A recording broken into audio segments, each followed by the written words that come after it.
Ganyan kami kumuha guys. Aray ko. Ayan, kailangan kalkalin sa putik.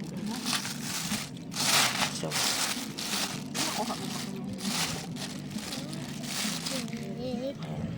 Ay.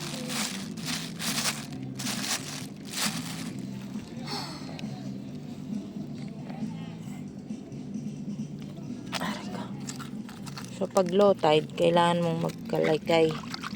Kasi nasa ilalim sila ng lupa. Ayan. Lalaki. Yun nga lang guys, kailangan magtiyaga kasi sakit sa balakang. Grabe. Pero sulit lang. Ay, sulit. Sulit. Araka. Araka. Huwag kang tumawa. Pero sulit guys kasi ano, ang laki. Malalaki siya. Bibi. Wait lang. Tumatawa pa ngayon si Cheche mo eh. Sulit guys kasi tignan mo kung gaano kalalaki. Ayun pa yung nakuha. Oh.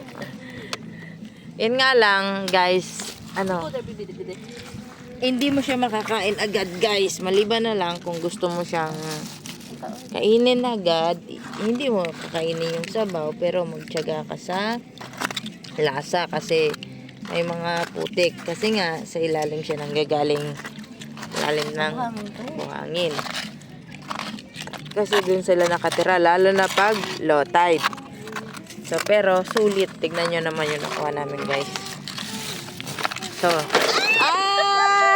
yun lang natapon ko. Pero hindi naman yan nawawala kasi hindi naman yan katulad ng crab na pag natapon is magtatakbuhan. So, Baka mamahal ko. May crab to na maliit dalawa.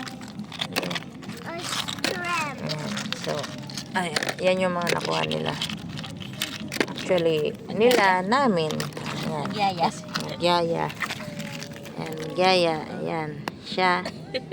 Saka ayan siya. Ayan, nagtago sa ilaw. So,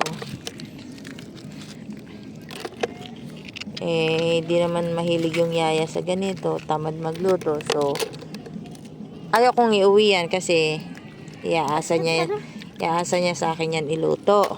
So, kumuha lang ako ng konti kasi medyo matagal-tagal yung ano namin. Pero makakatulong yan sa kanila. So, ako, konti pa lang yung nakukuha ko. Kasi matao ako sa ganito guys. Lalo na yung ano, garlic butter. Kaya, yung beer. Kaya need ko pa rin guys talagang mamuha. Aray ko.